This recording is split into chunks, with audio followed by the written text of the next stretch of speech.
starts here. Welcome to the How Could You podcast. I'm Lauren Tocci. And I'm Ryan Tocci. Welcome to where we can celebrate Halloween on Christmas and live like Jack and Sally if we want to. I think you put that on a mix CD for me back in the day. I most definitely did. And I bet you didn't think that Blink-182 was going to make it onto this show. Absolutely not, because there are so many beautiful songs penned for the movie that we're watching for today that I would assume the quote would have come from that. We'll get there in time.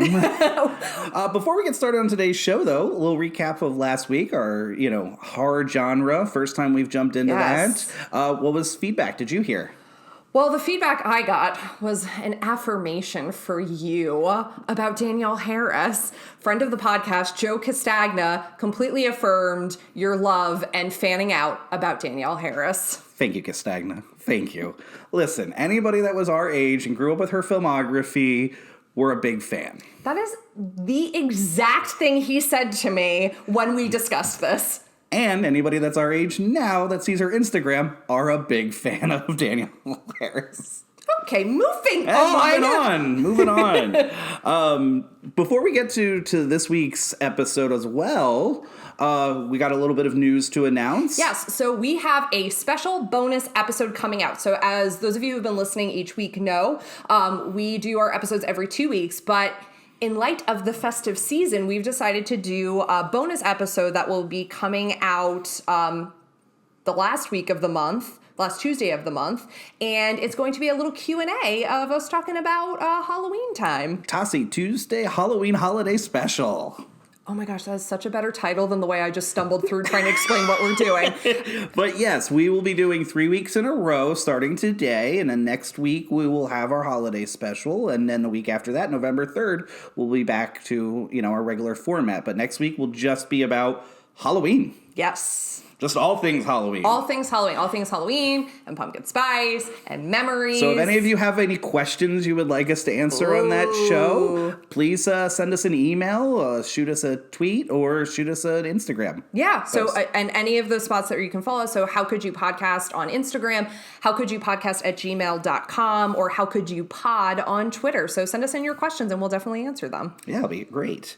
All right. Unless they're about Danielle Harris, and then I will not be answering them. I will answer all Danielle Harris questions. Okay, so for today, though, we are talking about The Nightmare Before Christmas. Yes, a movie neither of us have ever seen. Well, actually, the thing I really want to ask our podcast audience is this. How could you not watch The Nightmare Before Christmas at Halloween? Wait, what? Repeat that? How could you not watch The Nightmare Before Christmas at Halloween? The episode is How Could You Not Watch The Nightmare Before Christmas at Christmas? Christmas. Record scratch, ornament crashing, pumpkin exploding. Y'all, this is going to be a little bit of a different format for us. So instead of course, we've both seen The Nightmare Before Christmas, and of course, we both love The Nightmare Before Christmas, but we really differ about what time of year one should be watching that movie. By the way, that was so completely cheesy. Not at all. It was gold. But yes, we do. We both love the film. So format changed this week. It will be about when you watch the film and all things love of A Nightmare Before Christmas. Yes. So, before we get started into what I think is going to be a spirited and very heated debate about when we should watch this. Will it be moderated by Chris Wallace? Oh, no, that guy needs a pumpkin cider and some time off. Then it's just a free-for-all. Yes, it is. It's a free-for-all.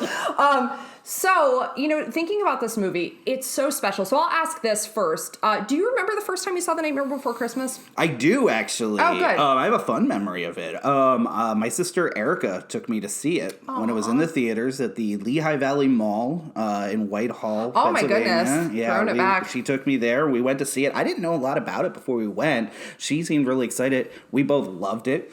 It's a nice connection I have with her, so anytime I think of that movie and my love for that movie, it goes back to my sister Erica. So yeah, she took me to see it, and it's been a fan ever since. What about you?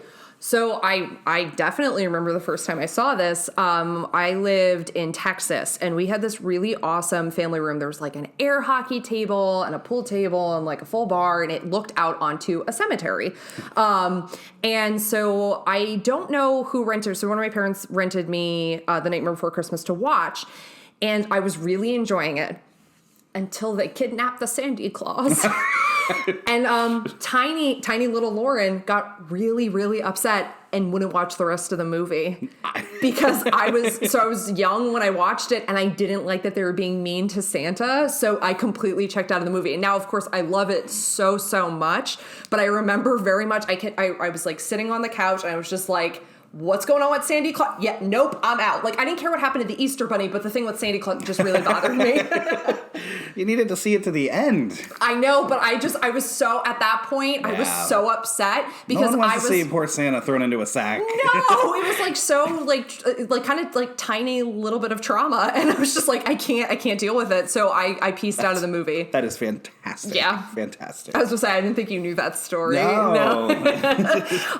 So, this movie is so special, and I think a lot of what makes it special, it has like such a fantastic production history of how this film got made. So all of us associate this with Tim Burton. However, it was directed by someone else. Poor Henry Selick. Poor Henry Selick, indeed. The forgotten man of this film. Yes, because Henry Selick was the director, and the reason he was the director is because Tim Burton's production schedule was already so jam-packed. And so this starts out as a poem that Tim Burton wrote and characters that he was sketching out and creating because he saw a holiday display in like a department store window, and it had Halloween decorations, and he happened to see the turnover when they were changing immediately to Christmas decorations, and that's where the idea came from. I think that happens on September 29th. Yes. If you're listening to this hoping to go out and get Halloween stuff, you're out of luck, friend. So, it's a really interesting road, and, so he was working for Disney. Disney, at the time, so it's Eisner Disney, and thought it was phenomenally too dark. So it's actually not Disney that put this film out. It was Touchstone Pictures, which is a subsidiary of Disney, because Eisner thought it was too dark. It's great that they've now re-slapped their name back on it. If that doesn't speak to Disney in here. And listen, we're huge Disney lovers, but there was actually like a fight that Tim Burton had to have with Disney in order to be allowed to have a hidden Mickey in the movie. Oh, that's interesting. Because Eisner didn't want him to have hidden Mickeys. Where is the hidden Mickey at? So the hidden Mickey it's actually not that hidden. Do you remember the scene towards the end when they're opening, like, so the kids are like opening up the gifts, and there's that one toy that looks like a mouse with like, it has like a black and white like nightie on, and it like starts chomping at the kid? That's supposed to be Mickey Mouse. That was the envisioning of Tim Burton's Mickey Mouse. There is a hidden Mickey in it. Wait, there's another hidden Mickey in it? I have to go back and see it, but I read that there was a hidden Mickey on Jack's desk. Oh man, you just fact-checked me about hidden Mickeys. That's that Disney park experience of working there that's just coming out here. That's my whole working background of Disney. 6 months of custodial work. It's Made you an expert on Disney. But it's such a cool story of like, just especially now how much like Disney embraces it and loves it, that it obviously was something a little bit maligned and they didn't believe in. Creative reasons? Oh yeah, creative differences. As I, give the money symbol. Because obviously they benefited greatly off of it. And it's interesting. Now, like, Tim Burton's stamp certainly is all throughout this, even though it was directed by someone else, because certainly, like, the visuals are very Burton, although Henry Selick would say they're also very his, because he... Yeah, if you look at his work, James and the Giant Peach and Coraline, I mean, the DNA of it is in all of 3 films. Yes. So you have 2 people who have, like, similar, like, ways of telling story. You have to wonder, though, right? Does those 2 films get a lot associated with Tim Burton, even though he hasn't... I honestly think if you went up to someone and said, like, take a guess at who directed Coraline, they would probably think that Tim Burton directed it. That'd be probably their first guess. Yes. Yeah. I mean, if they didn't know already, obviously, but... No, and, what's interesting about this... Now, I was watching a behind-the-scenes documentary about this before, in research for the podcast, and I found it really interesting. Like, if you watch interviews, the way Henry Selick and Tim Burton talk about this is, like, a very, like, convivial, like, relationship of, like... They were both working on it, and like kind of, Henry Selick was on set for 3 years working on it. For the non-English teacher, what is convivial? They got along really well. Good to know. I was trying to wait and see how long until I could take my context clues to figure out what it meant, but I did not know. But when I was watching it, I thought it was really interesting. So the film takes 3 years from its inception to make. There were over 200 sets built on 19 separate sound stages. It takes, if you didn't know this about stop motion animation, it takes 12 movements to make 1 second of film. So... the process of this is truly a labor of love. I thought it was also really interesting. So they had to create like secret passageways, like in the sets for the essentially the puppeteers to like move around so they wouldn't be seen. So these were like created like specially for this film. And maybe I'll post on Instagram some of the behind the scenes pictures so you can get the scale of like what the sets looked like. That prop show that we liked off of Disney Plus did A Nightmare Before Christmas and talked a lot about with the sets, which was really interesting. That's right, they did. What was the name of it? I think it's called The Prop Department. Yeah. I highly recommend watching that episode if you haven't seen it already. But it's interesting to think about like how much time went into this. And like Henry Selick, I was reading in an interview recently, he said something like, well, Tim Burton was only on set like 8 days. It's tough, right? Like, I get that. Like, I mean, he has every reason to probably not be happy about it, and he does not get his just due, obviously. But on the same token, the Tim Burton of it, the name recognition is huge, and it's his entire idea. Well, it's his story, it's his characters, it's visually his because he was doing the sketches, because I thought it's interesting, like, he was, like, sketching out characters and, like, handing them over to Danny Elfman as, like, create the score around this, like even before the puppets were created, if like this is kind of the direction it needs to go in. And so he was working on Batman Returns at the time, that's why he couldn't be the director for this film. There are 2 Batman Returns references in the film. Do you know what they are? I know one. Which one is going to be the duck, actually in the sequence you were just talking about, with the now I'm going to see him as Mickey chomping guy, and the duck toy, which the penguin rides on, essentially. I don't know the other one off the top of my head. So the other one is there's an image of a cat, kind of like the traditional, like if you've ever seen like the kind of like rustic cats that are used in like Halloween decorations. That cat is the symbol for Sheck's department store. Oh my gosh. Yeah, I should have. Yeah. Which is the major department store in Gotham. So, there were little things put in. Actually, there was supposed to be another reference where when the vampires are playing hockey, it wasn't supposed to be a jack-o'-lantern that they were pushing around. It was actually supposed to be Tim Burton's head. And that's how they filmed it. And then Disney was like, no, you can't do that. Speaking of that with the Disney, though, so what you're telling me is Disney did not want to put their name on this family-friendly film that's about a dead skeleton with an internal quote-unquote death crisis, wondering about his meaning and existence, with the backdrop of the macabre, and his love interest is in a potentially abusive relationship. Not potentially, like full-on abusive relationship. So you're telling me Disney wasn't like, yeah, this is definitely going to be a hit, and we need to put our name on it. But they put Hocus Pocus out that year, which, like, everything on that kind of hangs, no pun intended, on, like, a virgin lighting a black flame candle and talking about yabos. So I don't really think Disney has a leg to stand on. Right. But we all now know what yabos are. And we're all the better for it. But that's funny, right? I was thinking about that. Do you think that's why Hocus Pocus so famously got put out in July, I believe, right? Yes. Do you think that this film was a reason, so they weren't going up again? They were 2 such holiday films. I don't remember seeing that cited as a reason as to why Hocus Pocus came in July. If I remember correctly, in the articles I've read that Kenny Ortega has done interviews about, is that they didn't have faith in it. Like, that was legitimately, and it's so funny to think about now, like, how, like, huge Hocus Pocus is, especially this time of year, to think that anyone would think that that wouldn't be successful. Right. But it really is something that people owned and loved later on, and it became such a core part of holiday viewing this time of year, just like The Nightmare Before Christmas. For December? For October. All right, Tocci, because you and I totally disagree on this. What is your reason for watching this at Christmas time when it is so clearly a Halloween movie? Oh my gosh, it totally isn't. This is a Christmas film through and through. I mean, it is a Christmas movie for the strange and unusual. Stop it. My God. Don't throw Lydia Dietz in here like that's going to make me agree with your argument, although it does help. Yeah. All right, so I want to hear it. I want lists of reasons. I mean, it's called A Nightmare Before Christmas. It's got Christmas in the title. Okay, I don't think that should be the one, like, okay, all right, well, that's a very good point, but it's a nightmare. A nightmare. Do you think of Christmas and think nightmares? What's wrong with you? Strange and unusual. Okay, so, in talking... Well, here's my question. Yes. What's the best song in the film? This Is Halloween. I totally misplayed that one. Yes, you completely did. Wait, what is your best song in the movie, then? What's this? You think This Is the best song in the movie? Definitely. I think This Is Halloween is the best song in the movie. Oh, yeah. What's This Is the best song? These are lies. This is Halloween is great to play in October. Like when you're throwing on that mix and you got that Werewolf in London, the Monster Mash. Like you mean like the 8 songs that you play at Halloween time? Some ambient screaming. Those are great songs for Halloween, and they're nice to throw in there. And then you know what you got in 2 months to watch this beautiful film and get that holiday spirit going on. So yes, I'm gonna go. Yeah, what's this? So you're going to say, What's This is your favorite song? Do you think... All right, so let me explain why I think it's a Halloween movie. Okay.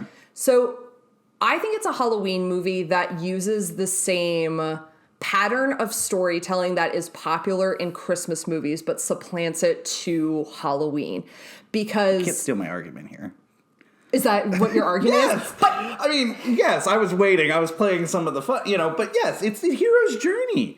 the hero's journey is not located just at Christmas time, P.S. It's about finding your spirit inside you. About the Halloween. Hero who's misguided or lost. Who loves Halloween. He needs something to believe in. He goes on that journey of self-discovery and then finds good in that. I think it's kind of upsetting that you think that circle of events can only happen at Christmas time. I win. Podcast over. So part of why I was saying that though, like because I completely agree with you. There is something here. And actually at one point I wrote down, and I'll just admit it because it is a good side for your argument. I was like, so essentially Jack Skellington is George Bailey. Oh my God, yes, I had the exact same thing. Did you write that down? Oh my gosh. I'm like, it's a wonderful life.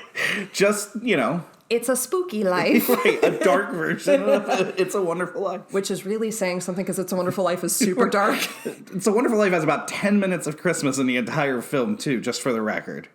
Okay, I'm not even having that argument with you today. I will get heated. But, so the reason I kind of locate... But the thing that I like about this is the idea of taking that very classic kind of story that we understand to happen in many Christmas movies, but putting it to a holiday that might ring a little truer with people who kind of who want to live in that Tim Burton world. And that's what I like about Jack, because to me, other than, you have a lot of things. One, the setting of Halloween Town itself, we don't really spend a lot of time in Christmas land or, and obviously, we have the climax of the film is, at Christmas time. So I definitely get that. But what I like... Could you repeat that? No, I will not. Okay. But what I like about what it does is because to me, the finality of the film is about him finding his Halloween spirit and understanding why Halloween is so important to him still. I don't know if yes, you are correct to a degree. Everyone heard that. Yes, correct. It's about finding your spirit. Agreed. And his purpose, his meaning is Halloween. So yes, you are correct there. However, it is the magic of Christmas that helps him find that. It's actually the destructive consumerism expectations of Christmas that makes him go back to Halloween.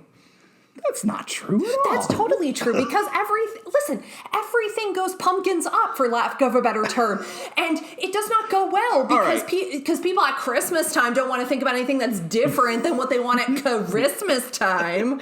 I mean, definitely not Burton, I guess in this case, but the writing of this film is about, maybe somehow the humans, the poor Halloween Town people, they are doing their best. They're really They are trying. all in. They are trying. They think what they're putting out there They have a meeting. Yes. Everybody gets a job. It's adorable.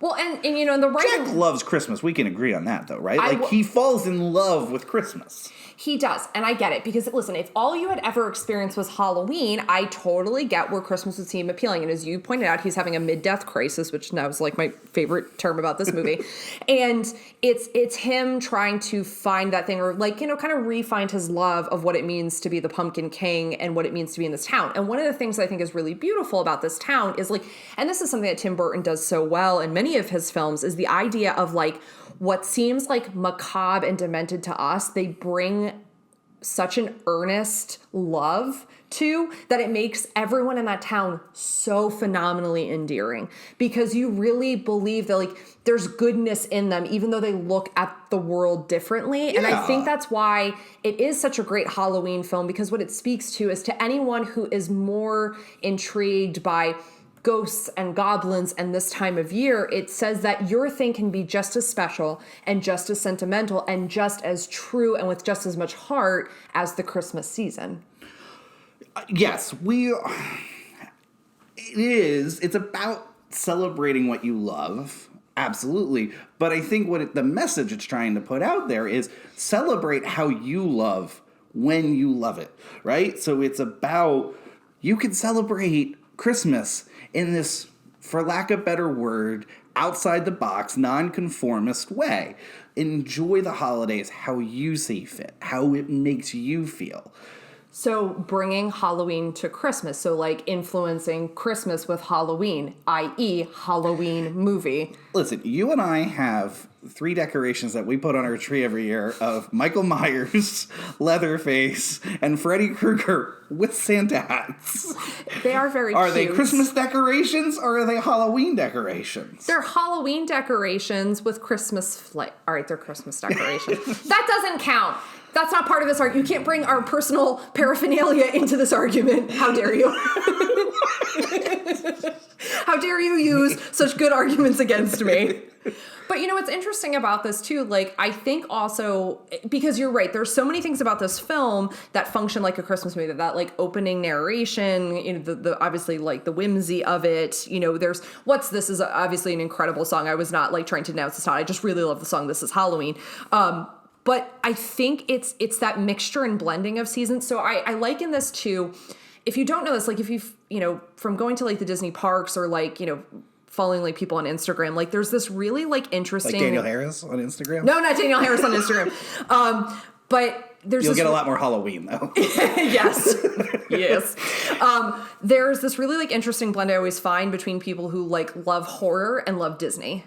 Like, there's this really, like, interesting, like, blending of the two. It doesn't seem like it should work, but yeah, it does. But it does. But I think this film is, like, the best expression of that, of, like, kind of loving, like, whimsy and fantasy, but wanting it in your Halloween way. And again, that's why I would so firmly plant that this is a Halloween movie and why I love watching this at Halloween time.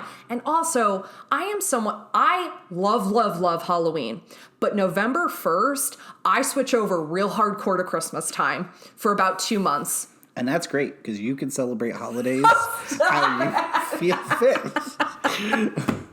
The DNA, though, of How the Grinch Stole Christmas and the Rankin and Bass films is all over this movie. Don't you use Rankin and Bass against me as though this is... I mean, first off... If you don't know this, Rankin and Bass, so those are your classic stop-motion films, Rudolph the Red-Nosed Reindeer with the meanest Santa that has ever existed. I was going to say, that was a quote I was going to say here, is this movie is way less mean than Rudolph. Oh, Rudolph is so mean. That's just the worst. Because everybody's, like, so mean to him, and I guess that's what the song forecast is going to happen, but at the same time, seeing it, like, explicated out, it's, like, really upsetting. Yeah. But so all of those films that, you know, always, like, run that time of year, that's where the inspiration for this came from for Tim Burton, and then he wrote this. So Tim Burton didn't fully write the screenplay. He did it's story by and characters by, and then Michael McDowell, who wrote Beetlejuice. Not Michael McDowell. No. Yamo, burn this place to the ground. Michael McDowell, who wrote Beetlejuice and Thinner and Tales from the Dark Side. So a really nice horror background to write this Halloween movie. And then Carolyn Thompson, who wrote Edward Scissorhands, The Corpse Bride, and Addams Family, another really great horror background to write this Halloween movie. For the record, I would not put any of those 3 films as a Halloween or horror films.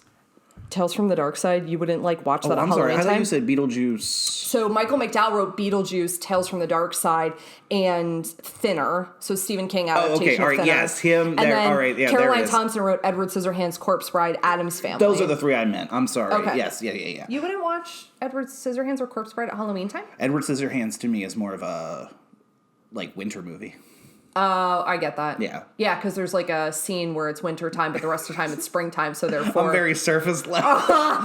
Which, all right, that brings up a point though, right? Isn't that how we deem Christmas movies nowadays? Like, as long as there is just a piece of Christmas in it. I mean, Die Hard, Christmas movie. And why? Because it takes place fully at Christmas time. Don't use that against me, Nightmare Before Christmas, because there's only like one scene where it's actually Christmas. This movie takes place after Halloween.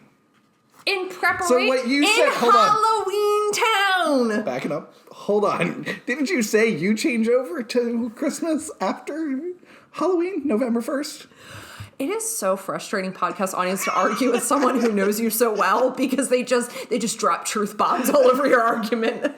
I do want to say, though, really quick plug, talking about Die Hard, little sneak peek as well. Christmas time, we will be doing a non-conformist Christmas movie. Yeah, you're outliers. Someone might count as a Christmas outside the movie. box, Yeah. Die Hard, Gremlins type films. And I can't wait to talk about Christmas movies ahead, but I really want to focus on this Halloween movie that we're currently talking about. It's got jingle bells in it.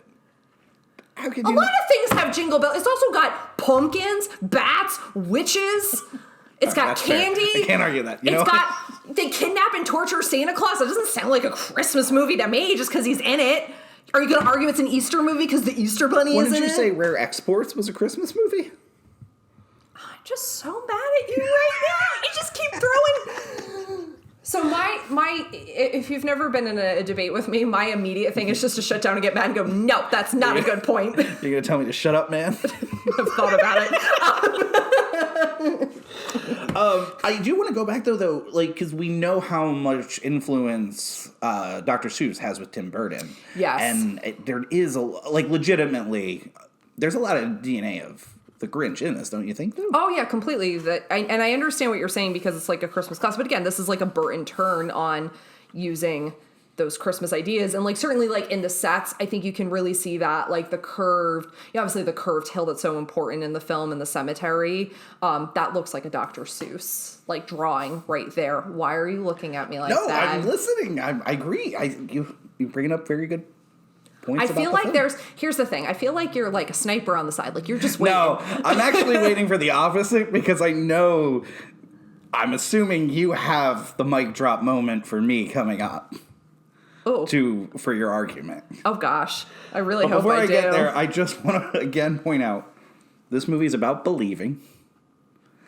This movie has Santa Claus. It's got Santa Claus. Sandy Claus. What gets more Christmas than Santa Claus? Oh, maybe snow? It's got snow at the end, gifted by Santa Claus. Well, I mean, there's also gifts that come from the Pumpkin King, who rules over Halloween Town, where most in the movie take place. Did anybody ever talk about Pumpkin King before this movie? No. Oh my gosh. So it invented an entire holiday spirit for one particular holiday, which is Halloween. That's fair. Do you have your? Do you have any other arguments? Well, other than there's jack-o'-lanterns everywhere. So here's the thing that I will say, tonally, I think this film very much reads as Halloween because the coloration of what we see in Halloween Town, which is where we spend most of our time, is obviously very much in fitting. So the thing that was told of the production designers was your color palette for Halloween Town is black and white and gray. That's your color palette and kind of work with it. And it's going to be muted tones and that's really important. And I even love when light comes in, it's always the kind of hard sunlight is always orange in color. And again, to me, I think the complete understanding of this argument is the fact that at the end, Jack reclaims what's so important to him, which is Halloween time. And I also think the spirit of Halloween can be something that, I think they're mirror opposites of each other, mirror images of each other, Christmas and Halloween, because there's a lot of fun put into both. It's just one leans more towards the macabre and one leans more towards kind of the joyful spirit of humanity. Jack still has Christmas cheer. He gets blown out of the sky. And his first inkling is still to give that holiday Christmas cheer. Or that Halloween cheer that he has. Because remember, the participants of Halloween Town, what they're doing is to, essentially want to bring the Halloween spirit to people for the holiday of Halloween. So it's not that all of a sudden Christmas is what gives that to him. It just reminds him of how much he loves Halloween. By seeing someone take to full fruition their holiday, he reminds himself of, yes, I have something very special with Halloween. And the movie starts with a song that is called This Is Halloween. This movie is Halloween. Yeah, Halloween. I gotta be honest with you. That was one of the notes I went at. Uh-oh, I'm in trouble. Well, and it's funny because we started looking at the soundtrack list and we were trying to mark down which ones are Halloween Yeah, songs and which ones are holiday neutral. So what did it's it come actually, out it to? is more Halloween. Okay. So because I looked at it and I was looking at the opening, this is Halloween, Kidnap the Sandy Claus, because even though, yes, it is about Santa, it's something that's like violent and dark, and it's coming from Lock, Stock, and Barrel, and you cannot give me Anybody that. that's heard Weird Al Yankovic's The Night Santa Went Crazy knows that a dark take on a Santa Claus Christmas classic is still a Christmas classic song. Your desire to bring Weird Al into our conversation so consistently is like one of the most troubling things about this podcast. Or the best. Or the best.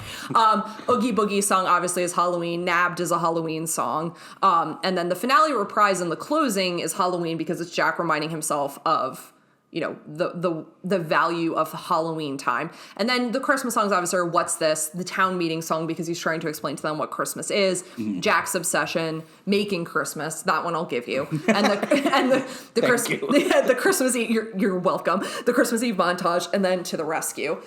So I would say those are definitively Christmas songs. All right, maybe it's actually a little more split than I was thinking. And there are a few songs that are just neutral. Yeah. Because they're either not necessarily about the subject of Christmas or Halloween. I am really interested to know, because I would say this is a great tete-a-tete where we are both making our arguments very like cogently, but I'll ask you, what do you think is like my big like trump card for this Halloween argument? Because I'm kind of spiraling because I'm like, I don't know that I know. You know, and I'm gonna give a little story background on how I actually found this out, and then I ended up double checking it before the podcast. But about 2 years ago, you and I, and there's nice symmetry here, our sister Erica's son, Xander, our nephew, we were sitting at the Arts Quest movie theater. Yeah. We had just done a big family viewing of National Lampoon's Vacation together. Yeah. After, we're all sitting around, we're talking with Xander, having a great Halloween, Nightmare Before Christmas debate and talk. And I was giving my arguments for it being a Christmas movie. You were giving your arguments for it being a Halloween film. Xander had been on your side, and then he played both of your trump cards here and put it down and said, the director of the film said it is a Halloween movie through and through. And I went in and found Xander. It, and yep, at a convention, Henry Selick said, this is a Halloween film. Thank you, Henry Selick. You're the unsung hero of this movie. Xander, and of my argument. He got your back on that one. Can I tell you, and podcast audience, you cannot see this. As soon as Ryan started telling the story, I exactly remember that moment. You were pumping your fist in the air.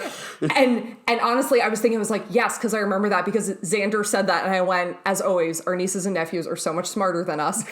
And also additionally, is very true. Yes, and also additionally, yes, I do remember that moment because I was like, you were exactly right, Xander. So thank you to Xander for making my argument. So with that, now that Xander has completely closed things out and made me win, so thank you for that. I can't argue. Let's try. Oh, can we?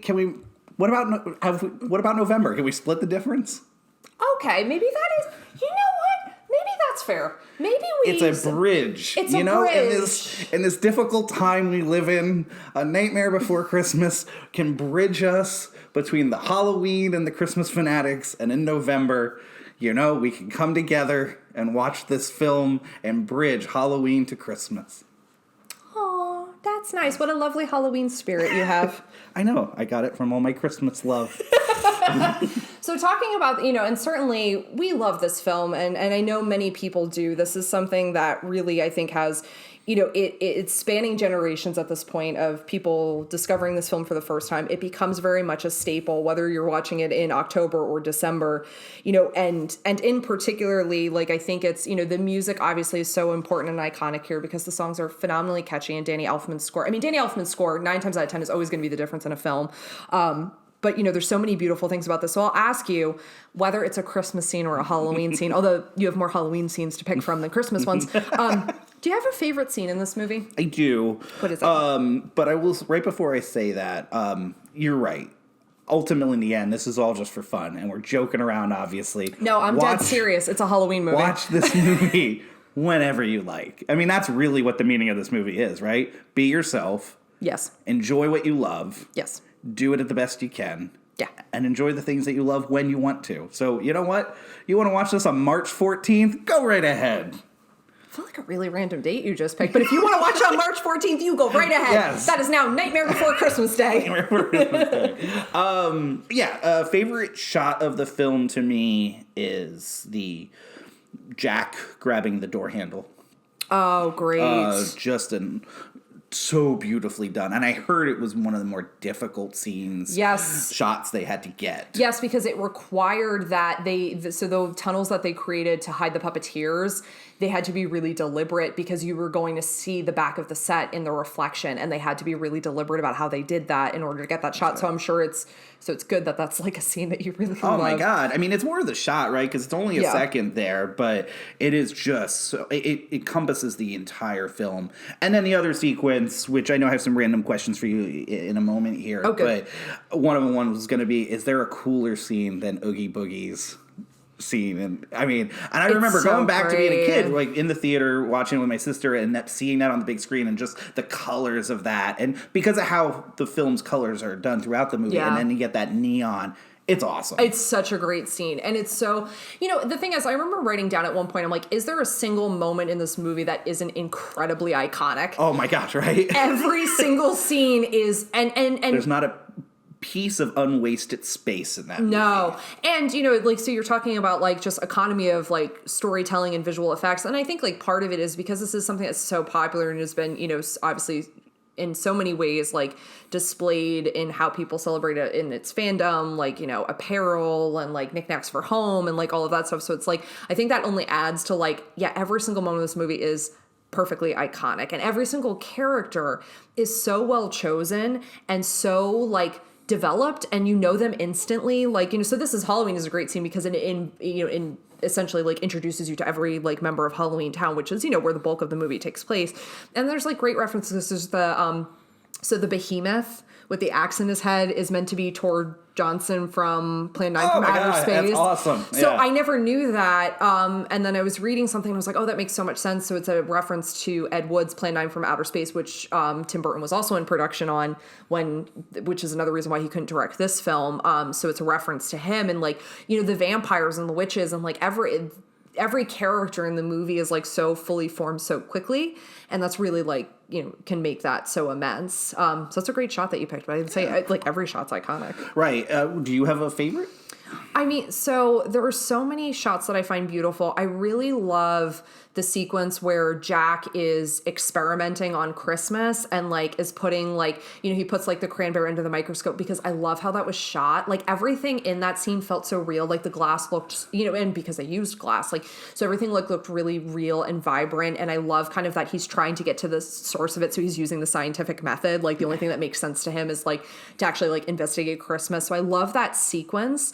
That was one of my random questions for you. What? Did you have a favorite of his experiments on Christmas? Yeah, so I like when he puts the ornament in the beaker. That's awesome. Yes. I personal is the candy cane. I like the candy cane losing its stripes. But yes. So there's very like cool scene. Yeah, and I would say, like, favorite shot. And I listen, as someone who's been shopping at Hot Topic since they were 13, I have no problem saying this next part. But the end shot of him and Sally on the hill.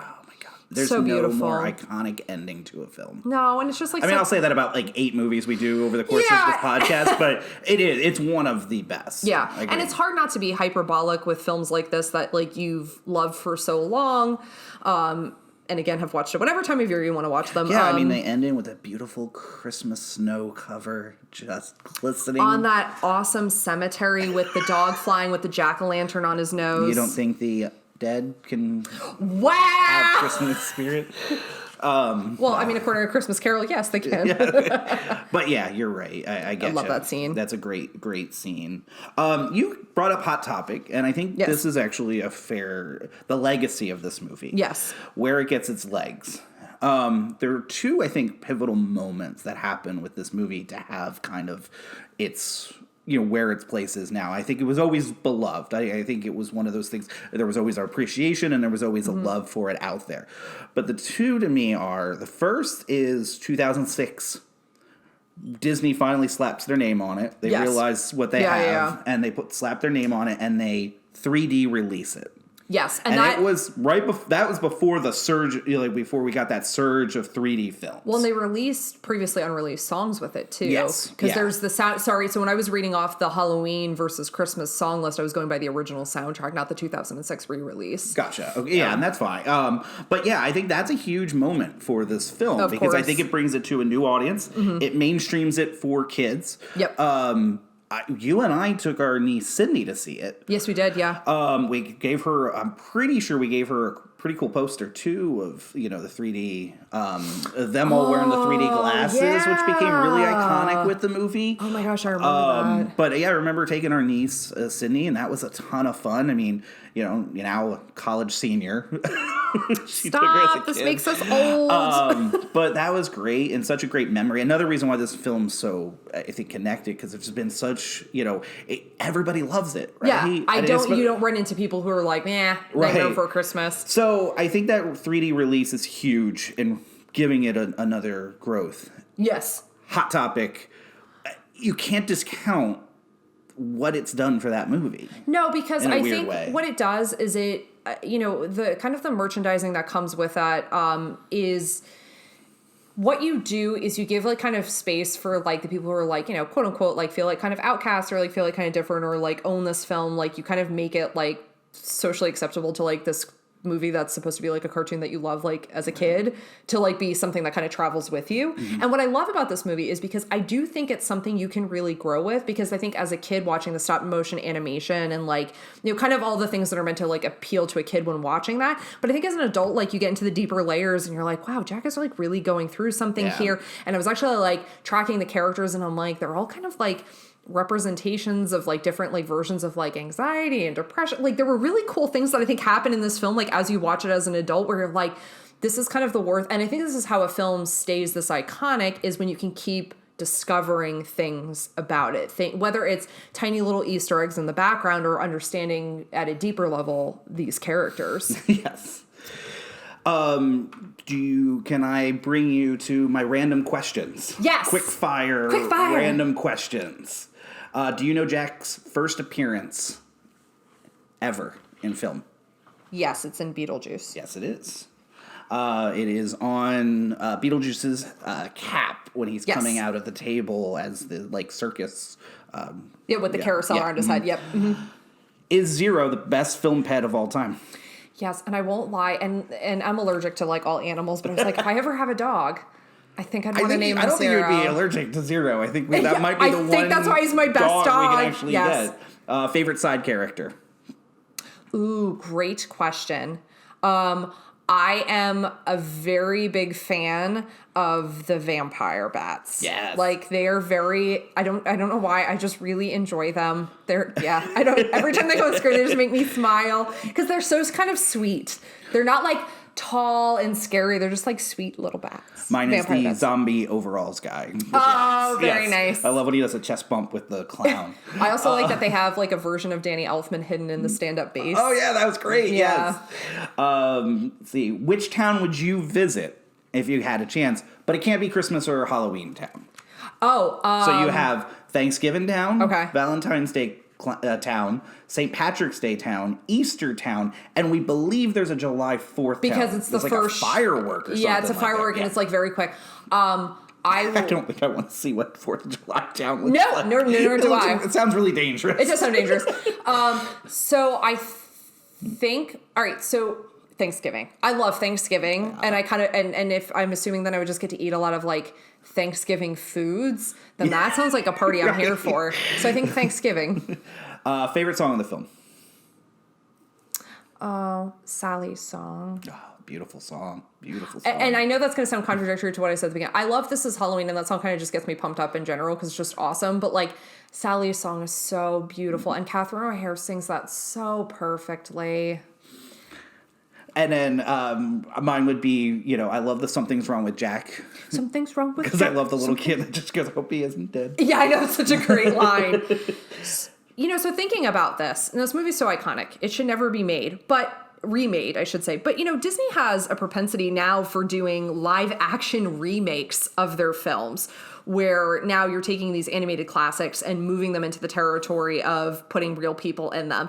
And, you know, this has been done, I think, to varying degrees of success and failures. I know I'm a really big fan of the Beauty and the Beast live action. I also really love the Aladdin live action film. I thought they did an awesome job with that. I think you were a pretty big fan of, which one was it? Was it Jungle Book? The Jungle Book was awesome. Yeah. Yeah, amazing. So if they were to make a live action version of this, which I don't want them to, although then if you could visit Halloween Town, that would be amazing. How would you put live action people in these roles, and how would you do that? We were discussing how we were going to do this portion, and I was worried I was going to have to again go back to the Rankin and Bass films and figure out what animation characters would have to recast in this. First, I want to say, I was thinking about this, and at first I was like, no. The answer is no. Ultimately, we don't want to see it, right? Gotcha. But we know Hollywood will take off and you know, whenever they can make a dollar. So if they're going to do it, let's do it right. Mm-hmm. But I want to say this very specifically.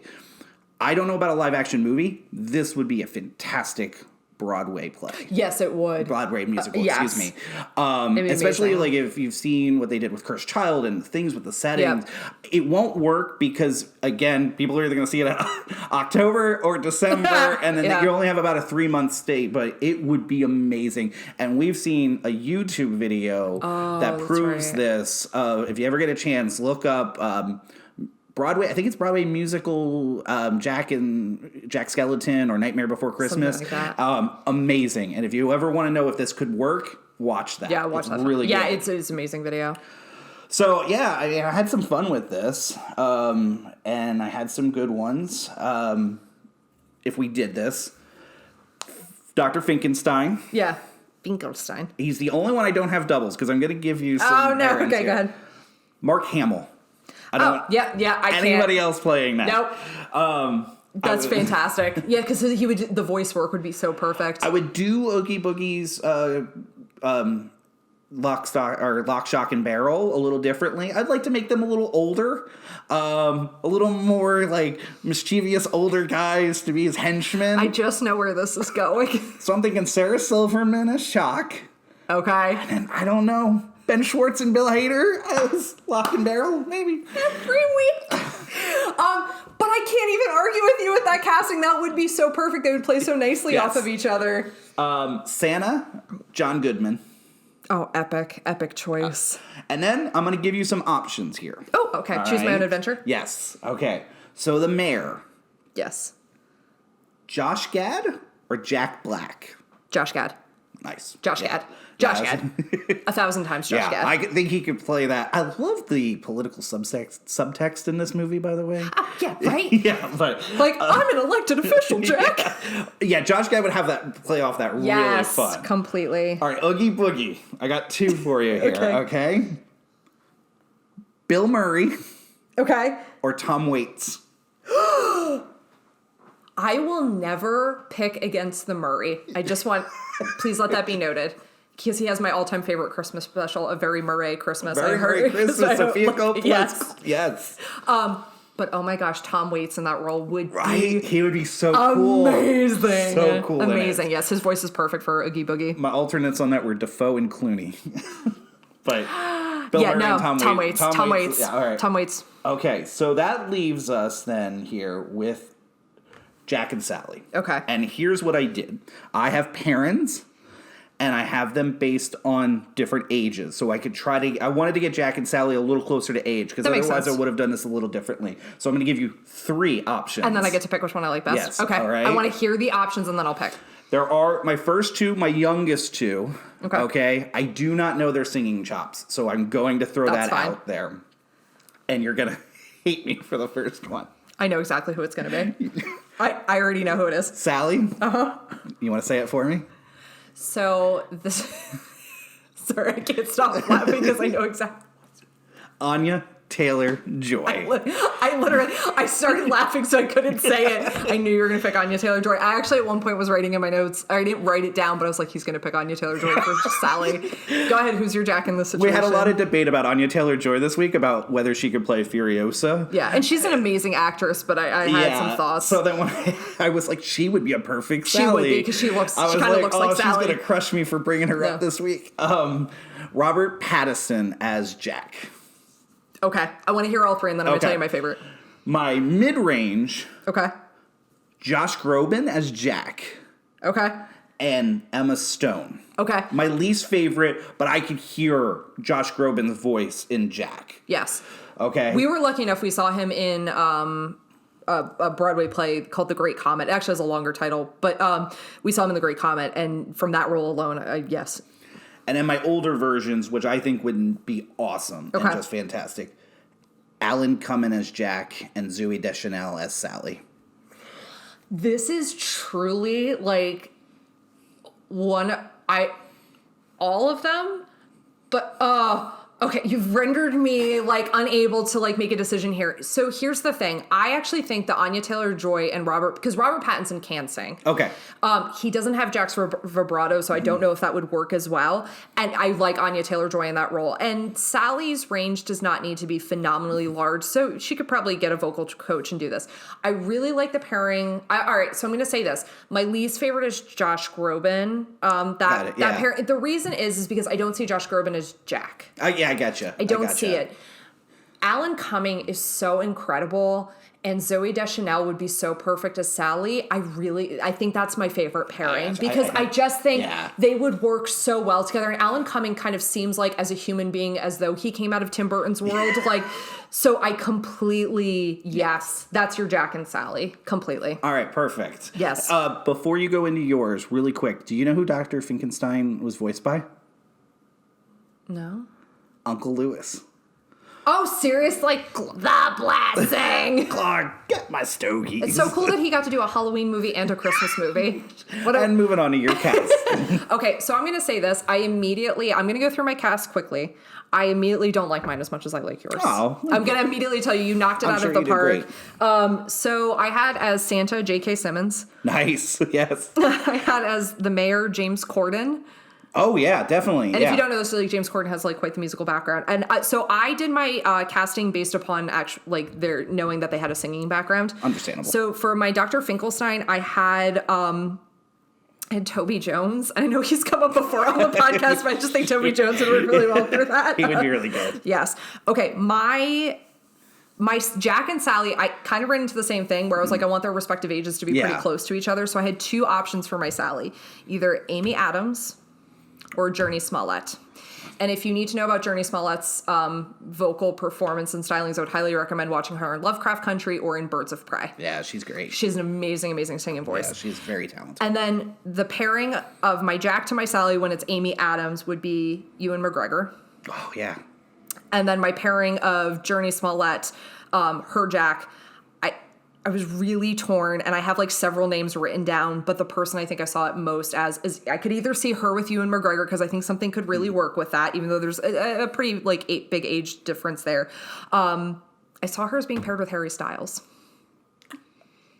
You don't like it! I'm sorry. It's okay. You were so supportive of mine. No! I immediately liked yours. And I'll explain to the podcast audience, this is literally, so with my Sally, I wrote down Amy Adams and Journey Smollett. And then for my Jack, I wrote Harry Styles or Jared Leto or Ewan McGregor or Joseph Gordon-Levitt or Lin-Manuel Miranda.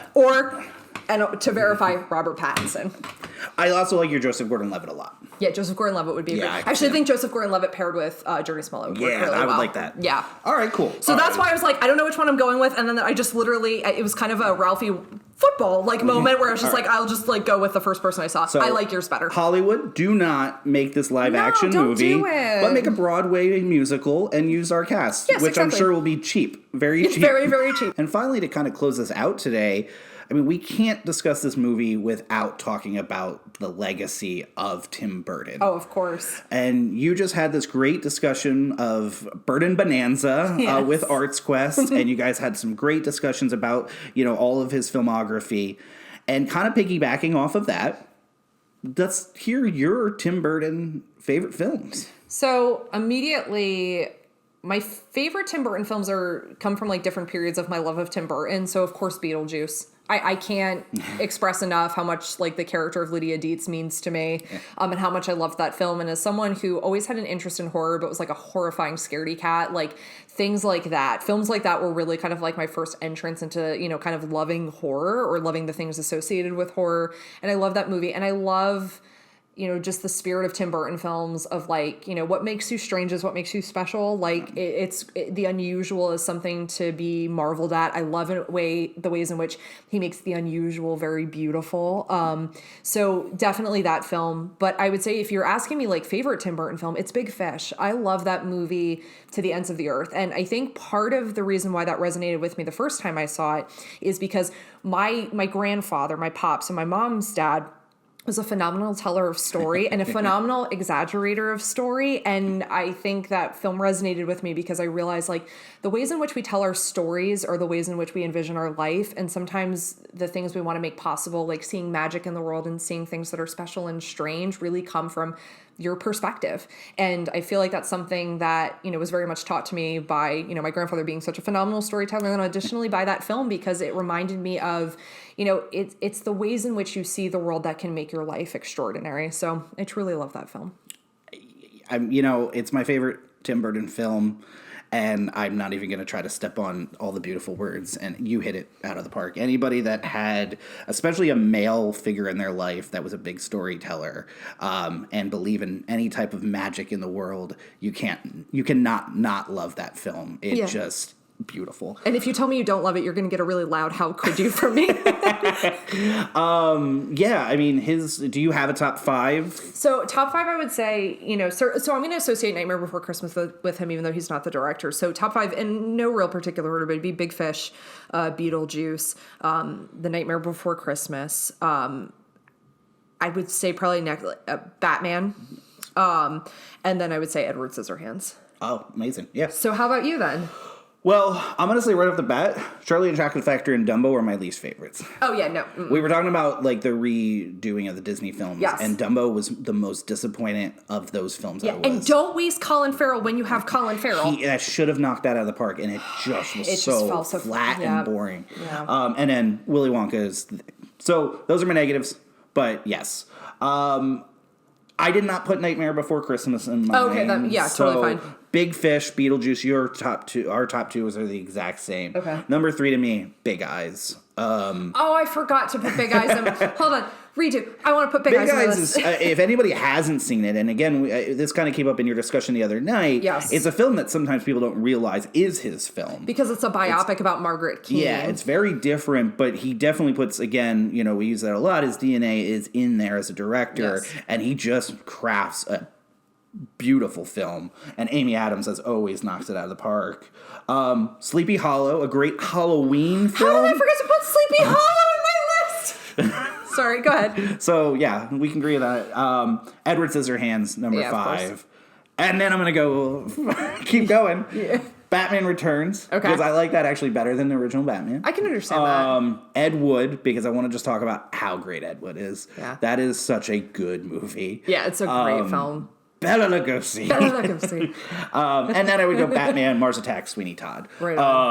Sweeney Todd would be up there higher, and nothing against Johnny Depp in that performance. He does a very good job. But if anybody's seen a really good stage performance of it, it's hard to put that. It's a great kind of, you know, if you needed just a little appetizer of how good Sweeney Todd is, it's a great movie. Yeah. He should have casted somebody else in that. Because the problem is he makes a phenomenal Sweeney Todd until he starts singing. It's not even a knock against his singing voice. It just doesn't have the power and the training. Did really well with it. And like I said, had I only seen that version of it, I probably would have put that much higher on the list. I completely agree with it. You know, and like a lot of things, like now you give your top 10 and I'm like, yeah, wait, I want to reorder my top 5 because I completely agree with you. I like Batman Returns more than I love Batman. Now I think that's because of Catwoman. But I would say now I think my top 5 more looks like it would be Big Fish, Beetlejuice, Sleepy Hollow, because I love that movie and I can't believe I forgot about it. Edward Scissorhands and Batman Returns. That's I think I have to reorder it. That's really the beauty though of Burton's films. Like when he hit like his home run films, it's hard to rank them. I Because think they're you all and so I great. both have very personal connections with Big Fish. Yes. And I think we think that they're beautiful filmmaking, you know, so I think that's why the movie gets put as our number one. But I'm with you. I could have went all over the place. I could have completely. changed this. If you ask me in 5 minutes from now after the podcast, I'm going to give you a different answer. There's just Burton. I mean, Burton at his best is one of the best all time. Completely. And it's just because he had such a unique voice. Mm-hmm. You know, he had a unique way of storytelling, and it worked, and it resonated, and through the years, it resonated with a wide audience, which is really telling something. Well, and they say, because it's, you know,